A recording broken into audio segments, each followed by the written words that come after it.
Professor ಕಲಾಂಗೆ ಸಲಾಂ.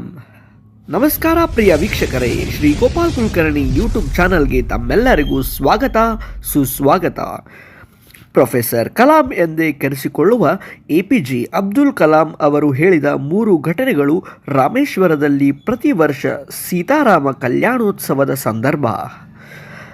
ರಾಮತೀರ್ಥವೆಂಬ ಆಳವಾದ ಪವಿತ್ರ ಕೆರೆಯಲ್ಲಿ ಅಲಂಕೃತ ಸೀತಾರಾಮರ ವಿಗ್ರಹಗಳ ತೆಪ್ಪೋತ್ಸವ ಇಡೀ ರಾಮೇಶ್ವರಕ್ಕೆ ಸಂಭ್ರಮದ ಉತ್ಸವ. ಒಮ್ಮೆ ತೆಪ್ಪ ಅಲುಗಾಡಿ ವಿಗ್ರಹ ಸರೋವರಕ್ಕೆ ಬಿದ್ದು ಹೋಯಿತು. ಎಲ್ಲರೂ ಕಕ್ಕಾಬಿಕ್ಕಿ. ಆಗ ಒಬ್ಬರು ಕೆರೆಗೆ ಧುಮುಕಿ ವಿಗ್ರಹವನ್ನು ಮೇಲಕ್ಕೆತ್ತಿ ತಂದರು. ತೆಪ್ಪೋತ್ಸವ ಮುಂದುವರೆಯಿತು.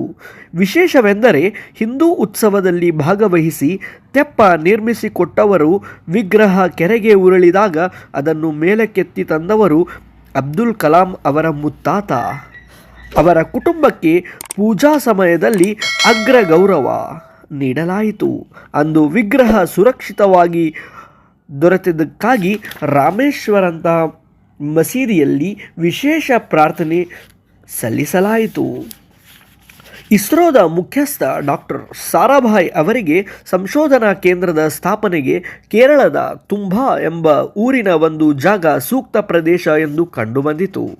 ಆದರೆ ಅಲ್ಲಿ ಸೇಂಟ್ ಮೇರಿ ಮ್ಯಾಗೋಲ್ಡಿನ್ ಚರ್ಚ್ ಮತ್ತು ಬಿಷಪ್ ನಿವಾಸವಾದುದರಿಂದ ಬಾಹ್ಯಾಕಾಶ ಕೇಂದ್ರ ಸ್ಥಾಪನೆ ಅಸಾಧ್ಯವೆನಿಸಿತು. ಡಾಕ್ಟರ್ ಸಾರಾಭಾಯ್ ಬಿಷಪ್ ಅವರನ್ನು ಭೇಟಿ ಮಾಡಿದರು. ಆ ಜಾಗವನ್ನು ಇಸ್ರೋಗೆ ಹಸ್ತಾಂತರಿಸುವಂತೆ ವಿನಯಪೂರ್ವಕವಾಗಿ ಕೇಳಿಕೊಂಡರು.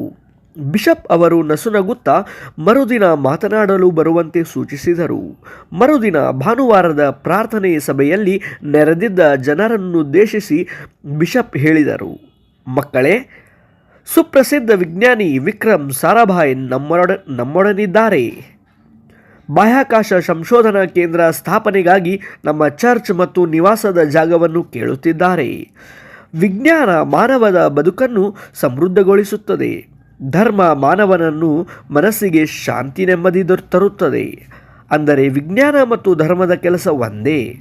ವಿಜ್ಞಾನ ಮತ್ತು ಧರ್ಮ ಎರಡೂ ಕೂಡ ಮಾನವನ ಸುಖ ಶಾಂತಿ ಸಮೃದ್ಧಿಗಾಗಿ ದೇವರ ಅನುಗ್ರಹವನ್ನು ಪ್ರಾರ್ಥಿಸುತ್ತೇವೆ. ವಿಜ್ಞಾನದ ಮಹೋನ್ನತ ಉದ್ದೇಶವೊಂದಕ್ಕಾಗಿ ನಾವು ದೇವರ ಈ ವಾಸಸ್ಥಾನವನ್ನು ಬಿಟ್ಟುಕೊಡೋಣವೇ? ಒಂದು ಕ್ಷಣ ಎಲ್ಲೆಲ್ಲೂ ಮೌನ. ಮರುಕ್ಷಣದಲ್ಲಿ ಜನಸಮೂಹದಿಂದ ಆಮೇನ್ ಆಮೇನ್, ಹಾ ಅಂದರೆ ಹಾಗೇ ಆಗಲಿ ಎಂಬ ಹೃದಯಪೂರ್ವಕ ಉದ್ಗಾರ ಇಡೀ ಚರ್ಚ್ನಲ್ಲಿದ್ದ ಪ್ರತಿಯೊಬ್ಬರೂ ಪ್ರತಿಧ್ವನಿಸಿತು.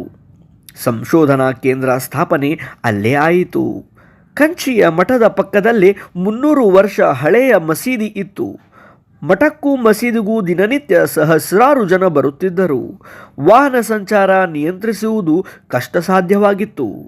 ಹಾಗಾಗಿ ಮಠವು ಹೊಸ ಜಾಗದಲ್ಲಿ ಮಸೀದಿಯನ್ನು ಪುನರ್ನಿರ್ಮಿಸಿಕೊಡಬೇಕೆಂಬ ಪ್ರಸ್ತಾವ ಬಂದಾಗ ತೀವ್ರವಾಗಿ ವಿರೋಧಿಸಿದರು. ಕಂಚಿಯ ಪರಮಾಚಾರ್ಯರು, ನಿಜ ಹೇಳಬೇಕೆಂದರೆ ಬೆಳಗಿನ ಜಾವದ ಮಸೀದಿಯ ನಮಾಜ್ ಕರೆ ನನ್ನ ದೈನಂದಿನ ಪ್ರಾರ್ಥನೆಗೂ ಎಚ್ಚರಗೊಳಿಸುವ ಕರೆಯಾಗುತ್ತದೆ ಎಂದರು. ಮಸೀದಿಯ ಸ್ಥಳಾಂತರಕ್ಕೆ ಅವರು ಒಪ್ಪಲೇ ಇಲ್ಲ. ಮೌನ ವ್ರತವನ್ನು ಕೈಗೊಂಡರು. ಕೊನೆಗೆ ಸ್ಥಳಾಂತರ ನಿರ್ಧಾರವನ್ನು ಕೈಬಿಡಲಾಯಿತು. ಇಂತಹ ಅನೇಕ ಸ್ಮರಣಾರ್ಹ ಘಟನೆಗಳು ಅವರ ಪ್ರಜ್ವಲಿತ ದೀಪಗಳು ಪುಸ್ತಕದಲ್ಲಿ ಹೇಳಲ್ಪಟ್ಟಿವೆ. ಇವುಗಳಿಂದ ಸ್ಫೂರ್ತಿಗೊಂಡ ಅಬ್ದುಲ್ ಕಲಾಂ ಅವರು ಸಂಪೂರ್ಣ ಭಾರತೀಯರು. ಜಾತಿ ಮತ ಪಂಥಗಳನ್ನು ಮೀರಿ ನಿಂತವರು. ಶ್ರೀ ಕಲಾಂಗೆ ನಮ್ಮೆಲ್ಲರ ಸಲಾಂ. ಧನ್ಯವಾದಗಳು.